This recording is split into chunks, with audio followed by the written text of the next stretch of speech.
আমার মনসা মন্দির থেকে বলছি। আজকে বাবা তারকনাথের পুজো। দেখো আমি বাবাকে নারকেল দিয়েছি, ফল টল দিয়ে বাবাকে অর্পণ করেছি, দুধ গঙ্গা জল দিয়ে ঘি দিয়ে বাবাকে পুজো করেছি সুন্দর করে। আর দেখো আমি বাবার আরতি করছি, সবাই মিলে দেখো।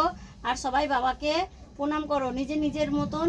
যা বাবার কাছে চাইবে নিশ্চয়ই তারা বাবার কাছ থেকে নিশ্চয়ই সফলতা পাবে। আর বাবাকে সবাই ভালোবাসে, খুব ভালোবাসে।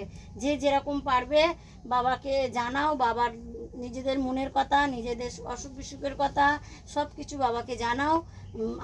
আমি আরতিটা করছি, সবাই আরতিটাকে গ্রহণ করো আর সবাই বাবাকে প্রণাম করো মনে মনে।